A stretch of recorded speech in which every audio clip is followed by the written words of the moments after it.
আসসালামু আলাইকুম। আমি ডক্টর আকিফা জাহান, বিএইচএমএস কনসালটেন্ট, কিউর পয়েন্ট কনসালটেন্সি। প্রিয় দর্শক, আপনাদের সুস্বাস্থ্য কামনায় আমাদের মূল লক্ষ্য। দীর্ঘ ৫ বছর যাবৎ আমরা সফলতার সাথে সমগ্র বাংলাদেশে চিকিৎসা সেবা প্রদান করে আসছি। আজকে আমি আলোচনা করব হচ্ছে আমরা যে খাবার রান্না করি, সে খাবারে যে আমরা তেল ইউজ করি, এই তেলটা আমাদের জন্য আসলে কোন তেলটা ভালো বা কোনটা ক্ষতিকর? সচরাচর আমরা যে তেলটা ইউজ করি সেটা আমাদের শরীরের জন্য আসলে কতটা ইফেক্টিভ সেই সম্পর্কে আপনাদের একটু জানাবো। আমরা মোস্ট অফ দ্য পিপল, মানে আমরা অধিকাংশ বাংলাদেশের যত আমরা মানুষ বসবাস করি তার মধ্যে আমরা যদি বলি অধিকাংশ মানুষই আমরা রান্নায় ইউজ করি হচ্ছে সোয়াবিন তেল। তো এই সোয়াবিন তেল আসলে আমাদের শরীরের জন্য কতটা ভালো, সোয়াবিন তেল আমাদের শরীরের জন্য কতটা ভালো সেটা জানার আগে আমাদেরকে জানতে হবে সোয়াবিন তেল আসলে তৈরি হয় কিভাবে। তো সোয়াবিন তেল হচ্ছে একটা প্রসেসড ফুড। বরাবরই আমি বলে আসছি, আমাদের সুস্থ শরীরকে অসুস্থ করার জন্য যেই খাবারটা বেশি দেয় সেটা হচ্ছে প্রসেসড ফুড। তো আমরা রান্নায় যে সয়াবিন তেল ইউজ করছি এটা কিন্তু একটা প্রসেসড ফুড। তাহলে প্রথম যে পয়েন্টটা প্রসেসড ফুড, এটা থেকেই আমরা বুঝতে পারছি যে এটা আমাদের শরীরের জন্য আনহেলদি। এবং এই প্রসেসড সয়াবিন তেল উচ্চ তাপে এবং উচ্চ চাপে এটা তৈরি করা হয় এবং পরবর্তীতে এটাকে লিগাম করা হয়, এটাকে নিউট্রালাইজড করা হয় এবং বিভিন্ন কেমিক্যালের সংস্পর্শে এটাকে পরবর্তীতে এটার যে স্মোকিং পয়েন্ট আছে সেই স্মোকিং পয়েন্ট বাড়ানো হয়। এইভাবে অনেক কেমিক্যালের সংস্পর্শে এবং এটাকে হিট দিয়ে এই সয়াবিন তেলটা তৈরি করা হয়। তো যখন কোনো তেলে তাপের সংস্পর্শে এনে এটাকে তৈরি করা হয় সেটা আমাদের শরীরের জন্য আনহেলদি বা অস্বাস্থ্যকর।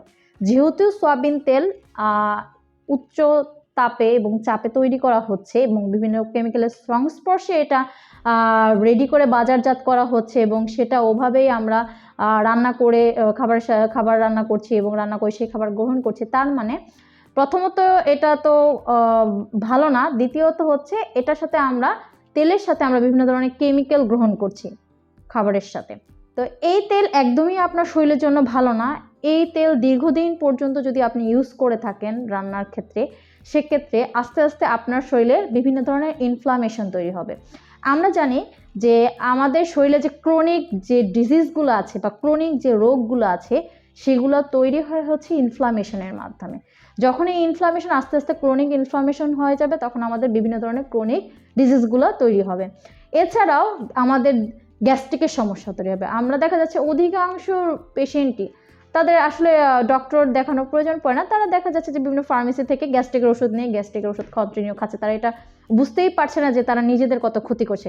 একদিকে তারা সয়াবিন তেল খাচ্ছে, সয়াবিন তেল খেয়ে গ্যাস্ট্রিকের সমস্যা করছে, পরবর্তীতে সেই গ্যাস্ট্রিকের সমস্যাকে মানে হচ্ছে ট্যাগেল দেওয়ার জন্য তারপরে তারা হচ্ছে গ্যাস্ট্রিকের মেডিসিন খাচ্ছে। আবার এই গ্যাস্ট্রিকের মেডিসিন দীর্ঘদিন খাওয়ার ফলেও কিন্তু তাদের বিভিন্ন ধরনের সাইড ইফেক্ট তৈরি হয়। এছাড়াও ফ্যাটি লিভার হচ্ছে এই সয়াবিন তেল কন্টিনিউ গ্রহণ করার কারণে, এবং যেটা বেশি গুরুত্বপূর্ণ সেটা হচ্ছে আমাদের হৃদরোগের ঝুঁকি থাকে। তো হৃদরোগের ঝুঁকির দিকে আস্তে আস্তে ধাবিত হতে থাকবো আমরা যদি আমরা কন্টিনিউ এই সয়াবিন তেল খেয়ে থাকি।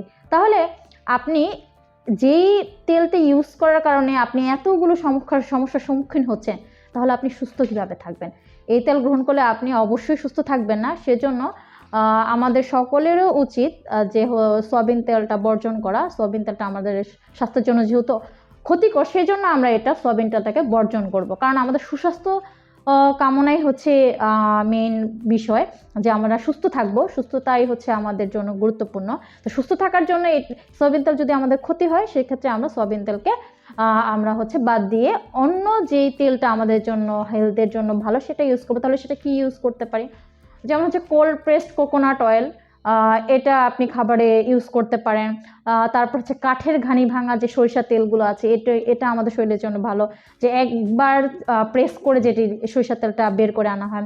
এছাড়া কোল্ড প্রেসের মাধ্যমে যে অলিভ অয়েলটা তৈরি হয় সেটা। তো আপনি এর মধ্যে যে কোনো একটা আপনি চুজ করতে পারেন। আর তারপর হচ্ছে আরেকটা ইউজ করা যায়, সেটা হচ্ছে যে আপনার একদম খাঁটি ঘি, সেটা খাবারে ইউজ করা যায়। এখন যার যেরকম সামর্থ্য আছে সেই অনুযায়ী আপনি যে কোনো একটা অর্গানিক যে তেল আছে সেটা আপনি মানে প্রাকৃতিক যে তেল সেটা আপনি ইউজ করতে পারেন, হয় সেটা নারিকেল তেল অথবা আপনার সরিষার তেল, অলিভ অয়েল অথবা যেটা আপনার সুবিধা হয় সেটাই ইউজ করবেন। কিন্তু অবশ্যই এই তেলগুলো আপনাকে ঘানিতে ভাঙানো হতে হবে, যে কাঠের ঘানিতে ভাঙানো। আর coconut oil, cold press coconut oil, এগুলো যদি আপনি ইউজ করেন এটা আপনার স্বাস্থ্যের জন্য অনেক ভালো। একে তো এটাতে আপনার রান্না আর যে স্বাদ সেটাকে বাড়িয়ে দিবে এবং আপনাকে সুস্বাস্থ্য নিশ্চিত করবে। এবং এই তেল হচ্ছে অক্সিডাইজ হয় না, এজন্য এগুলো আমাদের শরীরের জন্য খুবই ভালো। আমাদের যে গুড ফ্যাট যদি বলে থাকি তাহলে এই তেল থেকে আমরা গুড ফ্যাটগুলো পাই। এই গুড ফ্যাট আমাদের শরীরের জন্য হেলদি, এটা আপনারা বরাবরই জানেন এবং সম্পর্কে আপনাদের বলে আসছি। তো দর্শক, অবশ্যই আপনারা রান্নার তেলের বিষয়ে সচেতন হন এবং যেই তেল আপনাদের জন্য ক্ষতিকর সেটা বর্জন করে যেটা আমাদের শরীরের জন্য হেলদি আমরা সেটাকেই গ্রহণ করব। সবাই সুস্থ থাকবেন, ভালো থাকবেন। আজকে এই পর্যন্ত। আসসালামু আলাইকুম।